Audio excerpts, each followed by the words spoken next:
बिस्मिल्लाहिर्रहमानिर्रहीम। अस्सलाम वालेकुम स्टूडेंट्स ऑफ क्लास 9। हमारा टॉपिक है चैप्टर नंबर 7 है इलेक्ट्रोकेमिकल केमिस्ट्री। टॉपिक आज का है difference between electrolytic cell and galvanic cell.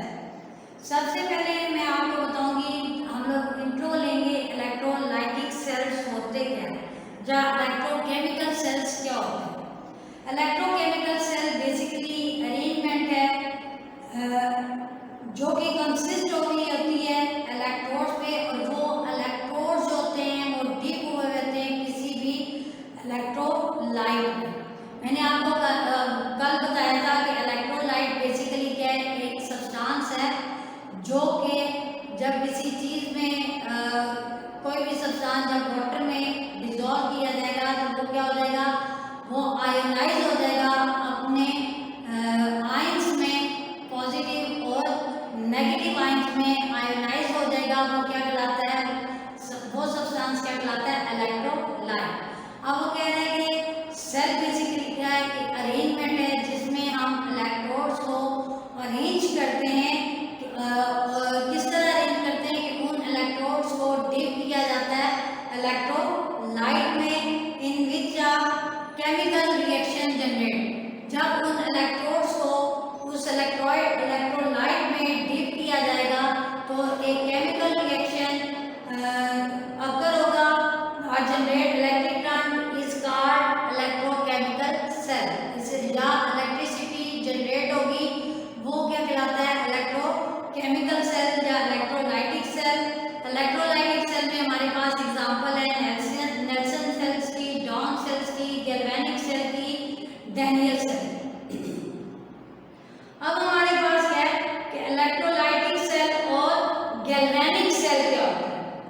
Electrolytic cell the cell in which a reaction occur with the help of electric current is called electrolytic cell. Basically cell क्या है कि जिसमें एक reaction occur होता है with the help of electric current, वो क्या कहलाता है, electrolytic cell. The cell in which reaction generate electric current, जबकि जो सेल इलेक्ट्रिक करंट को जनरेट करेगा वो क्या कहलाएगा, वोल्टाइल का galvanic cell. Non spontaneous oxidation reaction take place. इसमें जो इलेक्ट्रोलाइटिक सेल होता है उसमें non spontaneous oxidation reduction reaction take place होता है, जबकि आपके पास जो गैल्वेनिक सेल होता है उसमें spontaneous oxidation reduction reaction take place. आपके पास नॉन स्पॉन्टेनियस की एग्जांपल होती है डाउन सेल्स, नेल्सन सेल, जबकि डैनियल सेल्स की एग्जांपल, गैल्वेनिक सेल की एग्जांपल आपके पास Daniel cell, fuel cell, lead storage battery वगैरह। सारी की सारी किसकी हैं, गैल्वेनिक सेल। अब हम लोग देखेंगे कि जो नेचर ऑफ इलेक्ट्रोकेमिकल प्रोसेस है ये क्या है। इलेक्ट्रोकेमिकल प्रोसेस इनकी नेचर क्या होती है, किस तरह से ये इलेक्ट्रोकेमिकल प्रोसेस अकर होता है। Electrochemical process are oxidation reduction reaction in which chemical energy released by a spontaneous reaction. जिसमें क्या होता है कि इलेक्ट्रोकेमिकल प्रोसेस में बेसिकली हमने क्या होगा, ऑक्सीडेशन रिडक्शन होगा, जिसमें केमिकल एनर्जी जो होगी वो थ्रू आ स्पॉन्टेनियस प्रोसेस जो है वो केमिकल एनर्जी जो है वो रिलीज होगी। किस में रिलीज होगी, किस फॉर्म में आएगी, वो इलेक्ट्रिसिटी की फॉर्म में आएगी। और in which electrical energy is used to drive a non spontaneous reaction. जब उस एनर्जी की मदद से हम क्या करेंगे, नॉन स्पॉन्टेनियस रिएक्शन करेंगे। It is always whether an electrochemical process release or require energy, it always involves transfer of electron from one substance to another substance। जब ये जो आपके पास इलेक्ट्रोकेमिकल प्रोसेस है वो क्या करेगा, एनर्जी को रिलीज करेगा या फिर ट्रांसफर ऑफ इलेक्ट्रॉन करेगा from one substance to another substance. This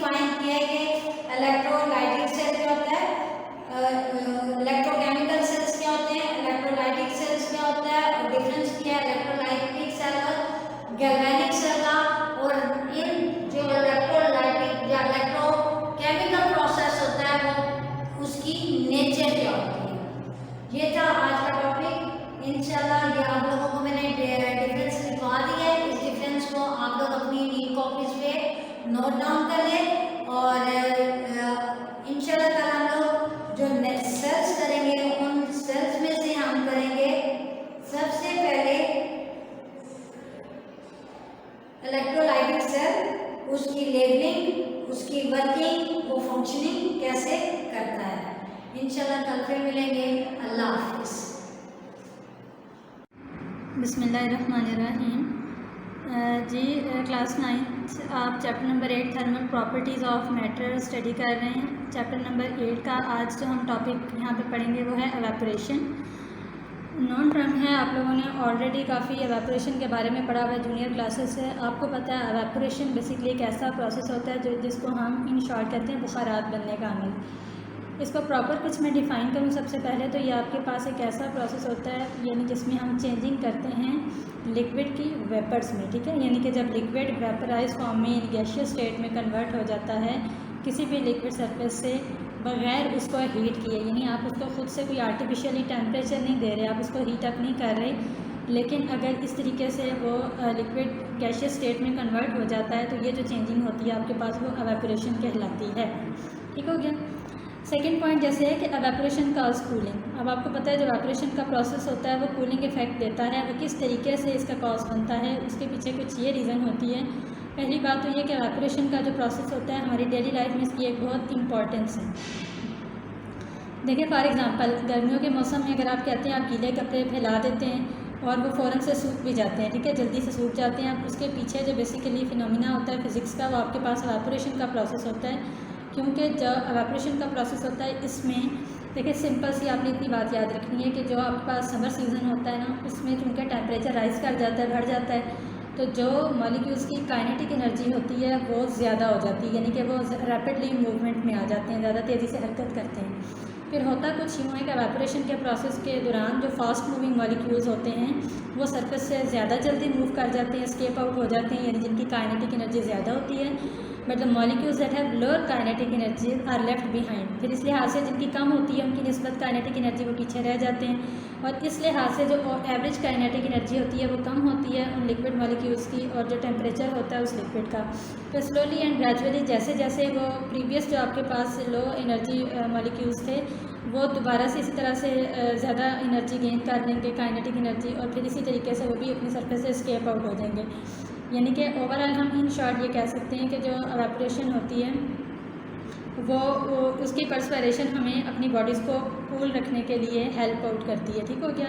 यानी आपने पहली बात तो इतनी सी याद रखनी है कि मेन फिनोमिना के जो टेम्परेचर होता है वो डायरेक्टली प्रोपोर्शनल होता है काइनेटिक एनर्जी के।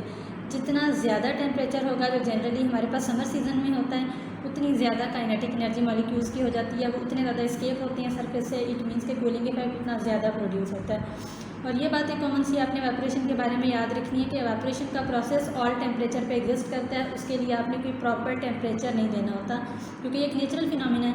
आप जो समर सीजन में जैसे मैंने वेट क्लॉथ्स को स्प्रेड आउट करने की आपको एक एग्जांपल दी, उसके लिए आप कोई स्पेसिफिक टेम्परेचर तो नहीं दे रहे थे ना।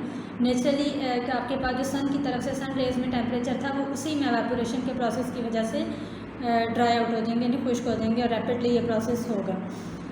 अब आपके पास एक और इम्पॉर्टेंट इसका जो पॉइंट है कि जो आपके पास एवेपोरेशन का प्रोसेस होता है बहुत सारे फैक्टर्स इफेक्ट करते हैं एवेपोरेशन के रेट को, यानी डिपेंड करता है। एवेपोरेशन का फिनोमिना तो ऑब्वियसली हो रहा है, लेकिन कुछ ऐसे नासिर होते हैं जिनको हम लोगों ने स्टडी लाजमी करना होता है कि किस तरीके से वो तमाम फैक्टर्स हमारे एवेपोरेशन रेट को इफ़ेक्ट करेंगे। जैसे फर्स्ट वन हमारे पास है टेम्परेचर की अगर मैं बात लूँ तो देखिए जैसे अभी हम लोगों ने बात की कि अगर क्वेश्चन आपके पास आ जाता है why wet clothes dry more quickly in summer than in winter.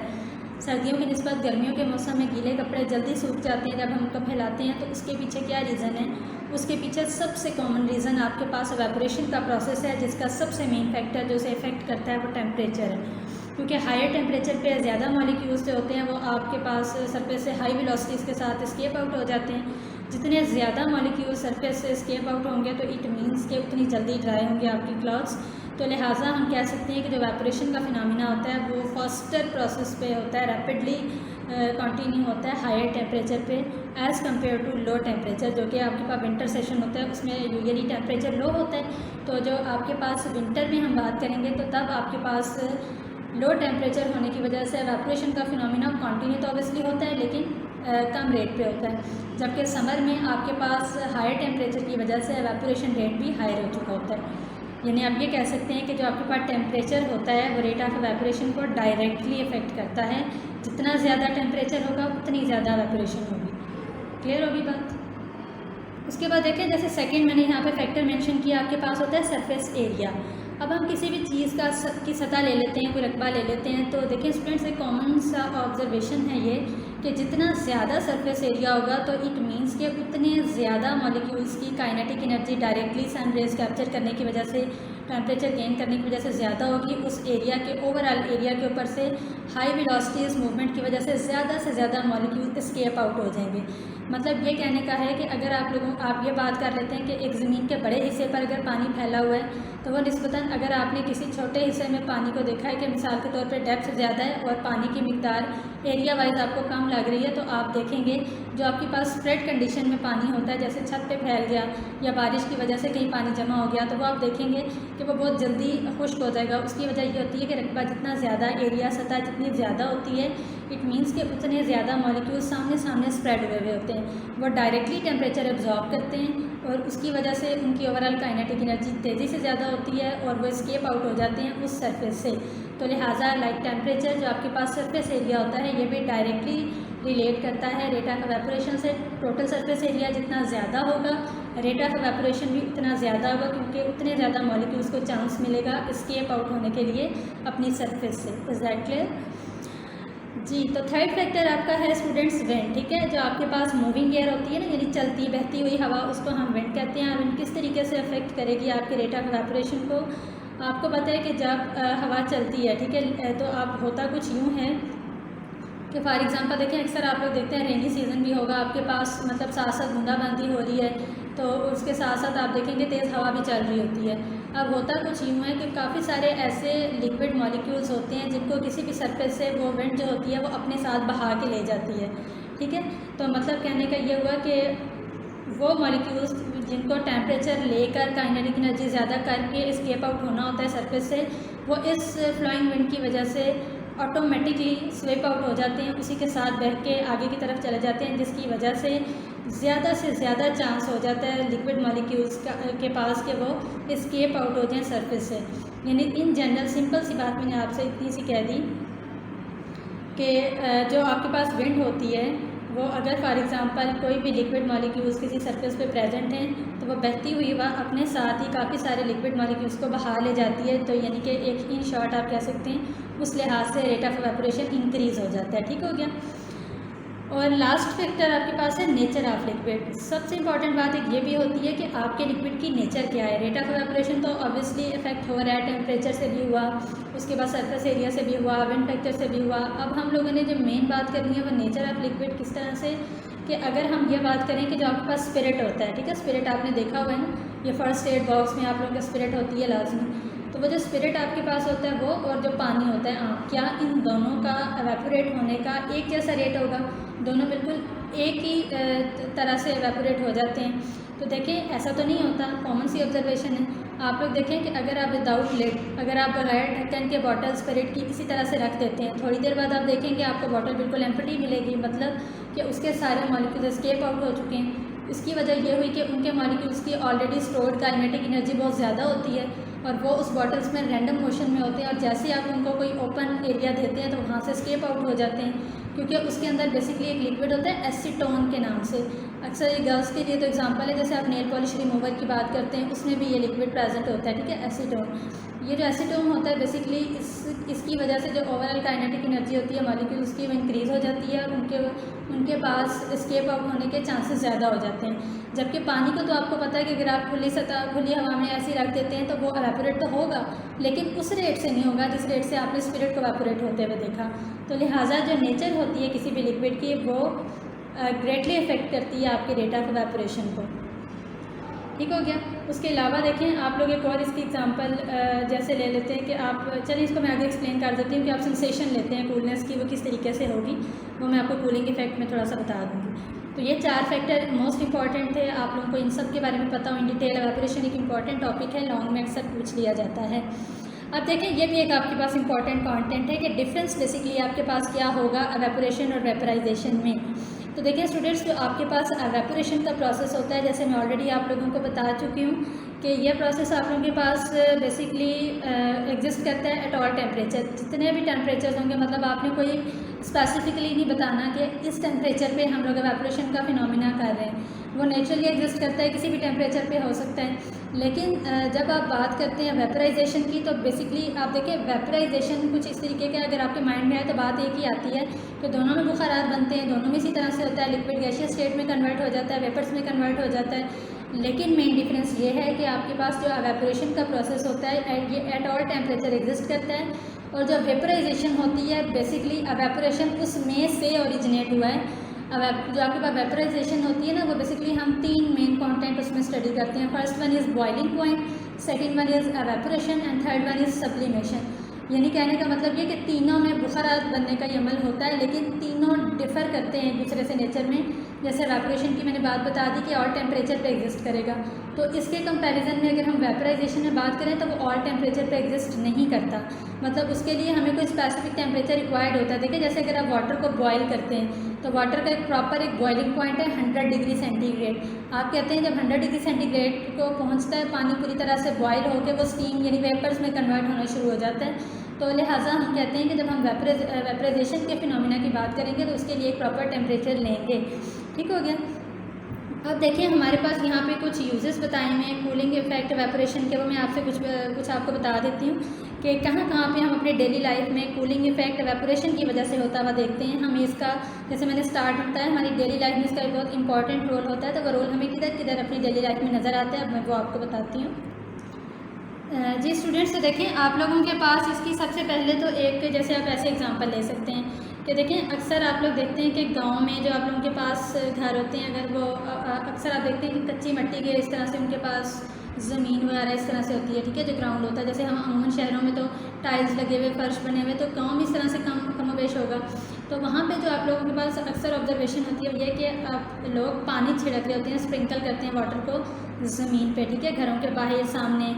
ज़्यादा जब गर्मी का मौसम होता है उसकी वजह ये होती है कि जब वहाँ से वो पानी एवेपोरेट होता है तो एज अ रिज़ल्ट वहाँ पे एक कूलिंग सेंसेशन प्रोड्यूस होती है, जहाँ पे एवेपोरेशन का फिनोमिना कर रहा होता है ना। तो एज अ रिज़ल्ट क्योंकि वो आपके पास जो ग्राउंड होता है वो ज़ाहिर सी बात है कच्ची मिट्टी है, कुछ पानी उसके अंदर एब्जॉर्ब हो जाएगा और कुछ पानी एवेपोरेशन के प्रोसेस के थ्रू एवेपोरेट हो जाएगा। तो फिर वो जो उसके अंदर एब्जॉर्प्शन होती है उसकी वजह से जो आपके पास उस इन्वायरमेंट के अंदर एक कूलिंग इफेक्ट प्रोड्यूस होता है। तो थोड़ा सा आपको ऐसा लगता है कि जहाँ वो इन्वायरमेंट थोड़ा ठंडा हो चुका है, मतलब कूलनेस आ जाती है उसमें। During hot summer season basically ये फिनोमिना होता है। उसके अलावा देखिए अक्सर जो आप लोगों के पास यही जो आपके पास पानी होता है वो बुखारात की फॉर्म में दरख्तों से, पत्तों से जो होता है रिलीज, ठीक है, वेपराइज होता है, वो भी बेसिकली उसकी इर्द गिर्द की सराउंडिंग में एक कूलिंग इफेक्ट देता है। जैसे ज़्यादा गर्मी के सीज़न में जहाँ पे ज़्यादा ग्रीनरी होती है, ठीक है, ज़्यादा ट्रीज़ होते हैं, प्लांट्स होते हैं, तो वहाँ पे हम देखते हैं कि अमूमन एक ठंडक सी होती है। उसकी वजह भी यही होती है कि वहाँ पे भी ये प्रोसेस चूँकि नेचुरली आपके पास एवेपोरेशन का कंटिन्यू रहता है तो उसकी सराउंडिंग में एक कूलिंग इफेक्ट प्रोड्यूस हो जाता है। उसके बाद देखें कि अगर आप लोग फॉर एग्ज़ाम्पल इस तरीके से बात लेते हैं कि आप लोगों ने बात की कि जैसे फॉर एग्ज़ाम्पल थोड़ी सी आप स्पिरिट लेके अपने हाथ के ऊपर, ठीक है, अपनी हथेली पे सीधा हाथ करके उसके ऊपर थोड़ी सी आप स्पिरिट डालते हैं, ठीक है, और फिर उसके बाद आप थोड़ी देर बाद देखेंगे क्योंकि वो स्पिरिट मैं ऑलरेडी बता चुकी हूँ एसीटोन की वजह से उसके मॉलिक्यूल्स की काइनेटिक एनर्जी बहुत ज़्यादा होती है, वो तेज़ी से स्केप आउट होना शुरू हो जाएंगे। तो एकदम से आपको ऐसा लगेगा कि आपकी पाँव में आपको ठंडक सी महसूस होगी, कूलिंग इफेक्ट प्रोड्यूस होगा। ठीक हो गया। उसके अलावा अगर हम बात करते हैं इस तरीके से कि जो अमूमन एक ये भी ऑब्जर्वेशन की जाती है कि जो आप लोगों के पास बिल्कुल गर्म चाय या दूध वगैरह होता है ना, जिसको हम लोग फॉर एग्ज़ाम्पल सिप लेते हैं, उसका जिसको हमने सॉसर में लिया होता है, ठीक है। अगर आप उसको पीते हैं, उसमें जैसे फॉर एग्जांपल एक कप ले लेते हैं और एक सॉसर ले लेते हैं, अगर आप सॉसर में उस हॉट टी का एक सिप लेने की कोशिश करते हैं तो आप आसानी से ले सकते हैं, लेकिन जब आप कप से पीने की कोशिश करते हैं तो आपको मुश्किल होती है, मतलब कि आपको लगता है चाय अभी ज़्यादा गर्म है। जब बिल्कुल गर्म चाय का सिप लेने की कोशिश करें तो बेसिकली इसके पीछे भी जो आपके पास सॉसर में पीने की वजह से थोड़ा सा जो कूलिंग इफेक्ट प्रोड्यूस होगा, उसके बैक पे भी फिनोमिना एवेपोरेशन का ही होता है। तो ये डेली लाइफ में इसके अलावा भी बेशुमार हमें कूलिंग इफेक्ट के फिनोमिनाज नज़र आते हैं। तो ये इंपॉर्टेंस है हमारी डेली लाइफ में एवेपोरेशन की। आपने फुल टॉपिक को अपनी टेक्स्ट बुक से भी रीड करना है, इंपॉर्टेंट टॉपिक है।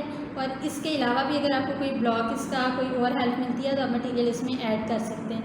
इंशाल्लाह नेक्स्ट लेक्चर के साथ कल मिलेंगे। अल्लाह हाफिज़।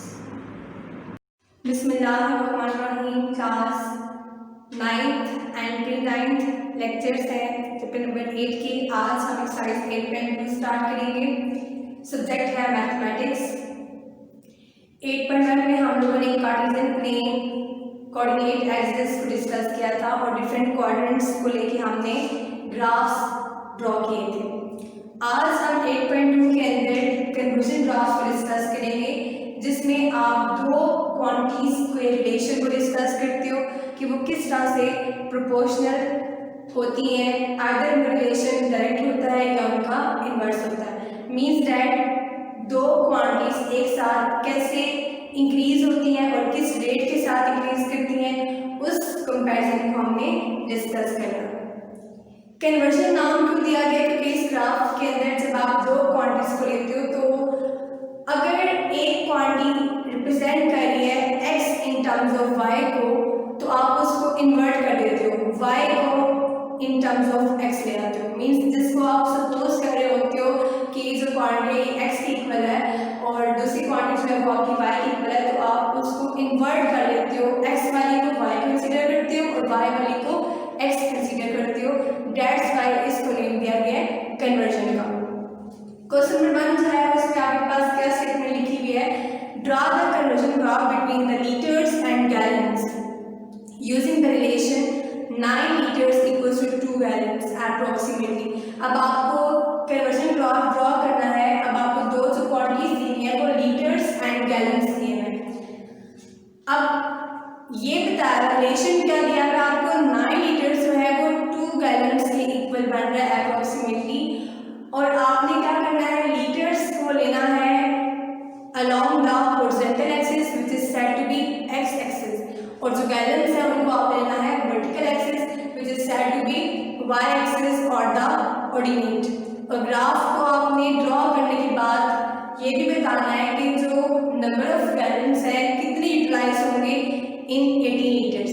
मतलब अगर हमने 18 लीटर्स कोई चीज़ डालनी है, पुट करनी है, तो उसके लिए हमें कितने नंबर ऑफ गैलन्स रिक्वायर्ड होंगे। रिलेशन जो है वो गिवन है, उसके अकॉर्डिंग आपने सेट करना होगा कि 9 लीटर्स इक्वल्स टू अगर 2 गैलन्स है और अगर 8 गैलन्स आपके पास पड़े हुए हैं तो उसके अंदर कितने लीटर्स आ सकते हैं, नंबर ऑफ लीटर्स कितने उसमें हम लोग ऐड कर सकते हैं। ये बातें भी आपके साथ एट द एंड बतानी है through the graph. So move करते हैं अपने सोल्यूशन की तरफ। फर्स्ट ऑफ ऑल रिलेशन को लेके हमने आगे प्रोसीड करना है। रिलेशन जो है वो गिवन है, given relation which is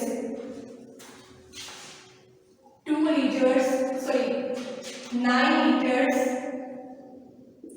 equals to 2 gallons। अगर मैं यहाँ पे दो कंडीशंस बनाऊं, कंडीशन 1 ऐसे बिल्ड होती है, अगर 9 लीटर्स 2 गैलन्स के इक्वल है तो जो 1 लीटर होगा वो किसके इक्वल होगा? 2/9 गैलन के, क्योंकि 9 अगर यहाँ मल्टीप्लाई में तो यहाँ जाके डिवाइड हो जाएगा। ये कंडीशन 1 बनती है। इसी के साथ अगर देखा जाए तो कंडीशन 2 ये बनती है, अगर मैं यहाँ पे गैलन वर्क कर दूं, 1 gallon will be equals to 9/2 litres. मैंने यहाँ पे 1 लीटर और 1 गैलन को लेके बताया कि अगर 1 लीटर होगा तो गैलन कितना यूटिलाइज होगा, और अगर 1 गैलन होगा तो लीटर्स कितने इसके अंदर आ सकते हैं। इसके बाद अब मूव करना है अपने क्वेश्चन की रिक्वायरमेंट की तरफ। उन्होंने ये कहा है कि आपने गैलन्स को लेना है अलोंग द वर्टिकल एक्सिस, और vertical axis as we know that वो होता है वाई एक्सिस, जिसे हम लोग ऑर्डिनेट भी बोलते हैं। सो हमें सपोज करना होगा यहाँ पे कि let's suppose gallons be equals to Y, क्योंकि हम इसको वाई एक्सिस के अराउंड हम लोग इसको ग्राफ के ऊपर रिप्रेजेंट करना है, और जो लीटर्स हैं उनको हमने रिप्रेजेंट करना है हॉरिजॉन्टल एक्सिस के अराउंड। देन लीटर्स को सपोज करेंगे इक्वल्स टू एक्स, गैलन्स को हमने वाई के इक्वल सपोज किया और लीटर्स को हमने एक्स के इक्वल सपोज किया। और ये क्यों किया? क्योंकि हमने क्वेश्चन में ये डिमांड की है कि जो लीटर्स होंगे उनको आपने ड्रॉ करना है along the horizontal axis, and we know that जो हॉरिजॉन्टल एक्सिस होता है वो आपका एक्स एक्सिस होता है, जिसे आप सीसा भी बोलते हैं, और जो आपके पास वर्टिकल एक्सिस होता है उसे ऑर्डिनेट भी बोलते हैं, और वाई एक्सिस भी उसे कहा जाता है। अब इसके अकॉर्डिंग हमें जो गिवन कंडीशन दी है वो हमने ड्रॉ करनी है। नाउ अकॉर्डिंग टू कंडीशन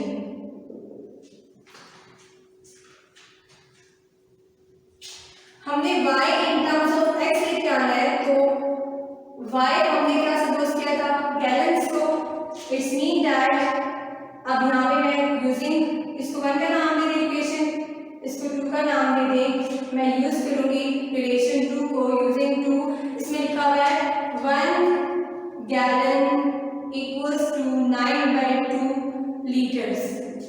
अब यहाँ पे गैलन को हमने क्या सपोज करवाया y, तो y इक्वल्स टू क्या आ जाएगा 9/2, लीटर्स को हमने क्या सपोज करवाया x, तो जो इक्वेशन फॉर्म करेगी वो करेगी y इक्वल्स टू 9/2x। लेकिन अब हमें यहाँ पे ये चीज गिवन है कि हमने कन्वर्जन ग्राफ ड्रॉ करना है, मतलब हमने y को इन टर्म्स ऑफ x लेके आना है और x को इन टर्म्स ऑफ y लेके आना है। तो ये क्या फॉर्म करेगी, ये वर्ड हो जाएगी। इट्स मीन दैट ये बन जाएगा आपके पास लीटर्स आप जो है वो बन जाएंगे y, और जो गैलन्स है वो बन जाएंगे x। तो ये रिलेशन एप्लीकेबल नहीं है। आप कन्वर्जन ग्राफ ड्रॉ करने के लिए लिखोगे y equals to 2/9x, because according to condition अगर आपने गैलन्स को y सपोज किया है तो कन्वर्जन के अकॉर्डिंग लीटर्स y कंसीडर होगा और गैलन्स जो है वो x कंसीडर होंगे। तो इक्वेशन आप 1 यूटिलाइज करोगे, 2 यहाँ पे एप्लीकेबल नहीं होगी, तो y इक्वल्स टू 2/9x हो जाएगा। अब इसके अकॉर्डिंग में जो हमारे पास रिलेशन बना है ये y in terms of x बना है। अब इस रिलेशन को लेके फर्स्ट ऑफ हम all values of y find out करेंगे। y जो है वो डिपेंडेंट है, x वैल्यूज देते जाएंगे उससे हमें y वैल्यूज मिलती जाएंगी। डिपेंडेंट y है किसके, x के, x इज इंडिपेंडेंट। अब यहाँ पे हमने इसकी वैल्यूज फाइंड आउट करनी है और वो टेबल ऑफ वैल्यूज का आपने चार्ट सा ड्रॉ कर लेना है।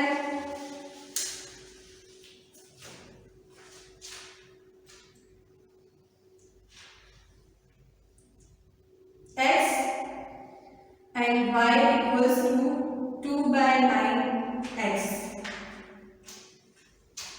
अगर मैं y पुट करूं, मुझे जो रिक्वायर्ड नंबर ऑफ गैलन्स वो 8 रिक्वायर्ड है और लीटर्स मुझे 18 के साथ में, तो ये वैल्यूज काफ़ी लार्ज है, तो मुझे 9 से ऑनवर्ड प्रोसीड करना होगा। 0 एज वी नो दैट यहाँ पे नेगेटिव वैल्यूज यूज होगी, क्योंकि ना तो लीटर्स नेगेटिव हो सकते हैं ना गैलन्स नेगेटिव हो सकते हैं, ये क्वांटिटीज पॉजिटिव है यहाँ पे 0, मल्टीपल्स ऑफ 9 लिखते हैं 9, 18, 27, 36, 45, 3, 4, 5, 6 NF है इतनी वैल्यूज। अब अगर आपके पास x इक्वल्स टू 0 है तो y in terms of x क्या बनेगा, y इक्वल्स टू 0 हो जाएगा, क्योंकि मल्टीपल जब हम करेंगे x को 0 पुट करके 2 के 2 बाय के साथ वो भी 0 हो जाएगा। नेक्स्ट अगर आपके पास x अगर 9 है तो y क्या आ जाएगा, आपके पास 2 आ जाएगा। अब अगर x 18 है तो y आपके पास अगर मैं यहाँ पे पुट करूँ 2 बाय 9 इंटू 18 तो 4 आ जाएगा। अगर आप 27 पुट करते हैं तो 3 से 27 6 आ जाएगा। अगर 36 पुट करते हैं तो 9 4 से 36 होता है 8 आ जाएगा। अगर आप 45 पुट करते हैं तो 9 5 से 45 और 2 से 10 आ जाएगा। तो ये हमारे पास क्या आ गई, लिस्ट आ गई, टेबल ऑफ वैल्यूज आ गई, पेयर ऑफ पॉइंट्स। हमने यहाँ से पेयर ऑफ पॉइंट्स निकाले हैं जिनको लेके हम ग्राफ को अपना कंस्ट्रक्ट करेंगे। यहाँ से पेयर ऑफ पॉइंट्स मुझे क्या मिले, मैं इनको कंबाइन कर लेती हूँ x एंड y 0 एंड 0। यहाँ से मुझे मिले 9 एंड 2, यहाँ से 18 एंड 4, यहाँ से 27 एंड 6, यहाँ से 36 एंड 8 और यहाँ से 45 एंड 10। आप इसको ग्राफ पे रिप्रेजेंट करना है, म्यूचुअली परपेंडिकुलर लाइन लेंगे, कार्टेशियन प्लेन बनाएंगे, उसके ऊपर फिर आपने इन वैल्यूज को, इन पेयर ऑफ पॉइंट्स को, इन ऑर्डर्ड पेयर्स को आपने रिप्रेजेंट करना है। ये vertical axis which is said to be y-axis, y prime, and the horizontal straight line is said to be horizontal axis.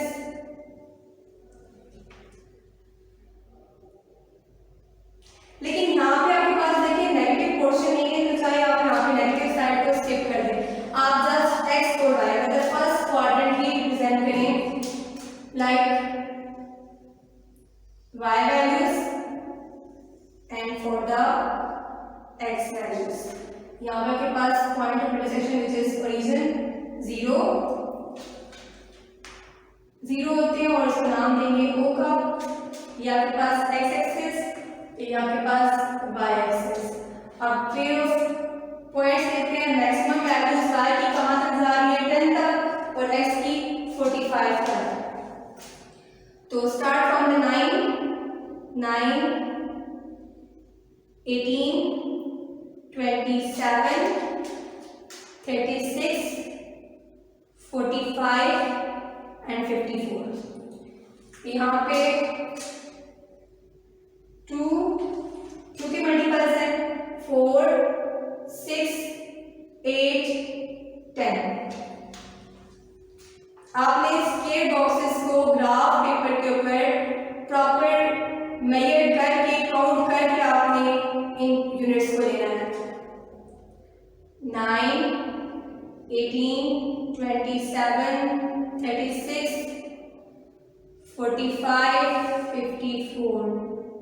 यहाँ पे 2, 4, 6, 8 एंड 10 ऑनवर्ड। अब ये रिप्रेजेंट करते हैं ऑर्डर पेयर को। फर्स्ट पेयर है हमारे पास 0 एंड 0। अब आपके पास क्वेश्चन में गिवन था कि gallons along the vertical axis. Vertical axis we know that जो हमारे पास वर्टिकल एक्सिस है वो x एक्सिस है या y एक्सिस है। Vertical axis is y axis और जो हॉरिजॉन्टल एक्सिस है it is said to be x axis. तो आपने गैलेंस जो होंगे उनको रिप्रेजेंट करना होगा along the vertical axis. Means ये जो है आपके पास गैलेंस को रिप्रेजेंट करें और जो आपके पास लीटर्स है वो अलोंग द हॉरिजॉन्टल है। तो ये जो आपके पास है एक्सिस ये रिप्रेजेंट कर रहा है लीटर्स को। ठीक है। अब फर्स्ट तो पेयर ऑफ पॉइंट है वो 0 0 है और 0 0 वी नो दैट कहाँ पे होते हैं, ओरिजिन पे होते हैं, तो आप इस पॉइंट को हाईलाइट करें। इसके बाद जो सेकंड पेयर ऑफ पॉइंट्स है वो आपके पास 9 एंड 2 है, 9 from the x and 2 from the y, इनको आप एक्सटेंड कर लें और मीट कर लें, पॉइंट हाईलाइट कर लें यहाँ से, और ये पॉइंट जो होगा ये इसके आप मेंशन कर देंगे 9 एंड 2। नेक्स्ट जो है वो 18 एंड 4 है, 4 यहाँ से प्रोसीड करना है और यहाँ से 18। फर्स्ट वैल्यू जो है वो considered as x and second as y, लेकिन आपको बताया गया था पहले भी कि रिवर्जन ग्राफ है, तो देखिए फर्स्ट वैल्यू आप यहाँ से ले रहे हैं y से और सेकंड जो है वो आपकी जा रही है x से। 18 एंड 4, आगे इसके बाद नेक्स्ट है वो है 27 and 6, 27 from the x and 6 from the y।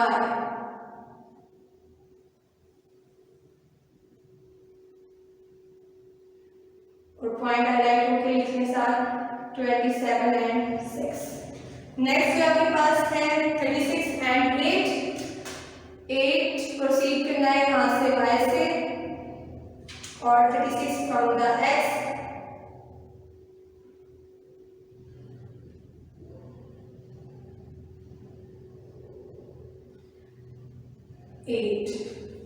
Last value जो थी वो 45 एंड 10, 45 यहाँ से प्रोसीड करना है और 10 y से, और ये ऑर्डर पेयर भी आप यहाँ पे मेंशन कर लें, दिस इज 45 एंड 10। अब जितने भी पॉइंट्स आप मिले इनको आप मीट कर लें, 0 से 9 and 2, 18 and 4, 27 and 6, 6 and 8 and last one 45 and 10 onward। ये आपके पास आ चुका है ग्राफ। अब इसी ग्राफ को लेके, इन्हीं वैल्यूज को लेके आपने बताना है first the number of gallons in 18 litres. Litres अगर 18 है तो गैलन्स कितने होंगे, 4। सो number of gallons in 18 liters are 4। हमने गैलन्स यहाँ पे रिप्रेजेंट किए थे तो 18 लीटर्स में 4 गैलन्स। और जो सेकंड आपके पास पूछी जा रही है बात वो क्या है, number of litres in 8 gallons. अब 8 गैलन्स यहाँ पे है, 8 गैलन्स में कितने लीटर्स हैं, 36 liters। So number of liters in 8 gallons are 36। इस तरह से जाके इक्वेशन जो है हमारा कंप्लीट हो जाता है। अगेन मैं इसको थोड़ा सा आपको ब्रीफ कर देती हूँ। इसमें फर्स्ट ऑफ ऑल तो आपको एक रिलेशन दिया हुआ था, इस रिलेशन में क्या था कि 9 लीटर्स इक्वल्स टू 2 गैलन्स, ठीक है। देन आपने क्या किया, इन दोनों चीजों को 1 के साथ रिप्रेजेंट किया कि 1 लीटर्स फिर इक्वल होंगे 2/9 गैलन्स के और 1 गैलन इक्वल होगा 9/2 लीटर्स के। फिर आपने सपोज किया, क्योंकि अगर क्वेश्चन में गिवन दिया था आपको कि लीटर्स को आपने लेना है along the horizontal axis, so liters are considered as x and gallons are considered as y। तो जो आपने इक्वेशन बनाई और कन्वर्जन के अकॉर्डिंग जो होगा, जो आपने सपोज किया था x वो बन जाएगा y और जो आपने y सपोज किया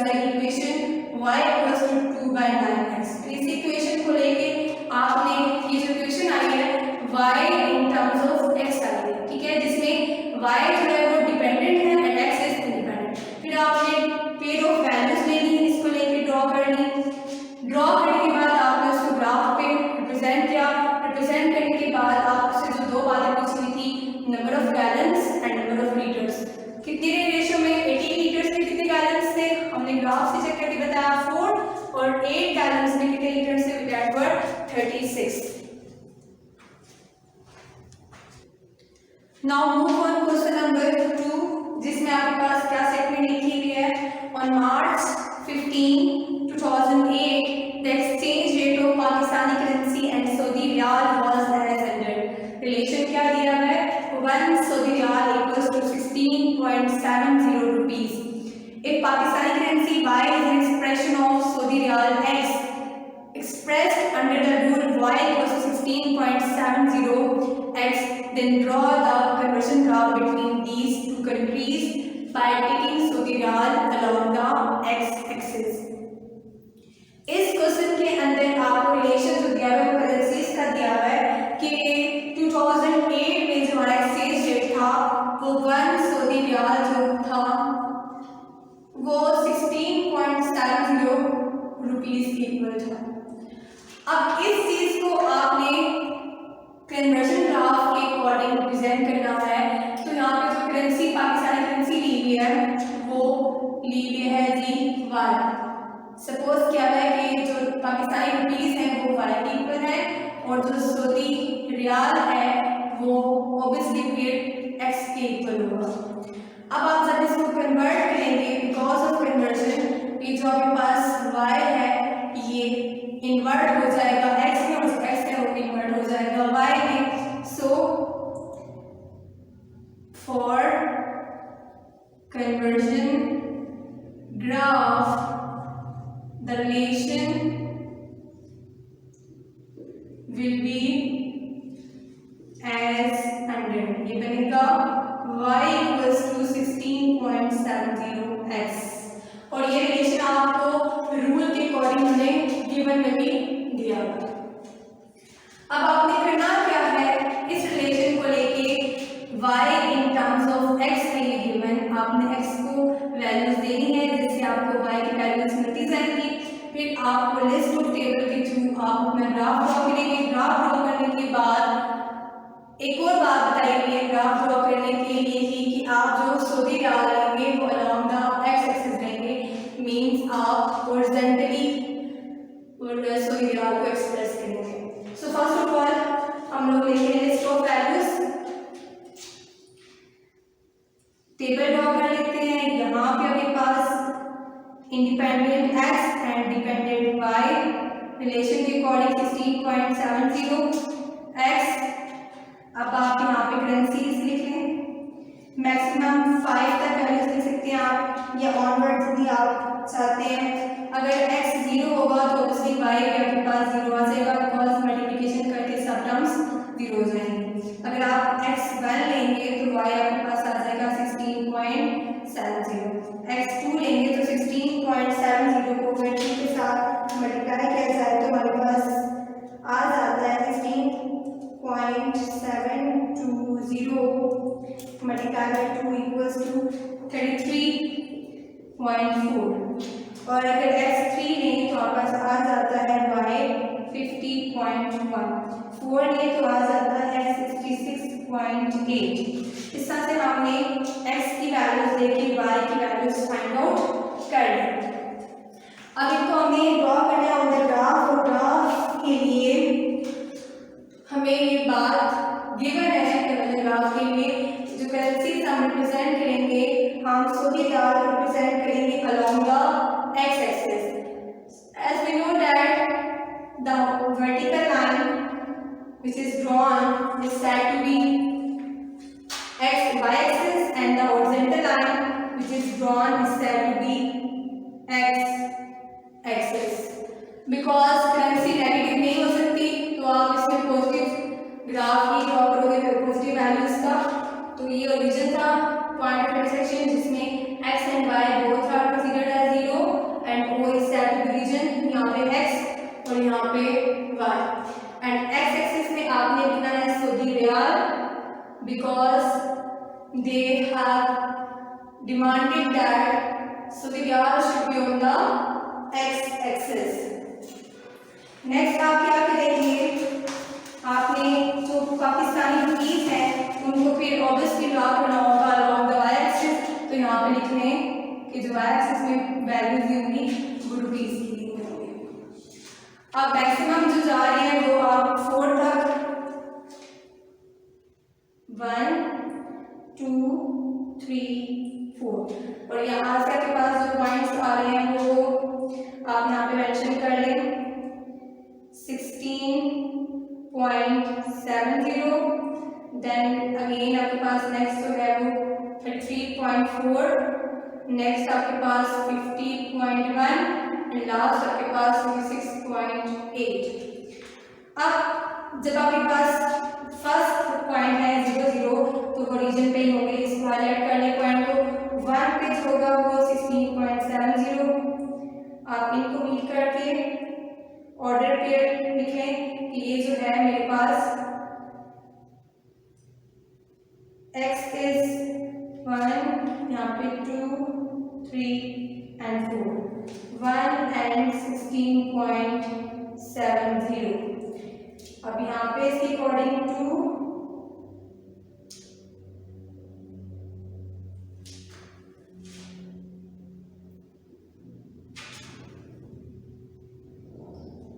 विथ 33.4 नेक्स्ट आपके पास आ जाएगा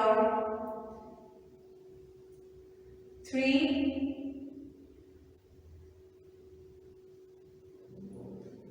and 50.1 और लास्ट आपके पास आ जाएगा 4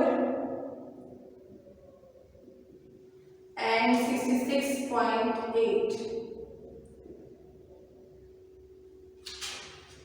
4 6.8 और आप इन तमाम पेयर ऑफ पॉइंट्स को लिख कर लें।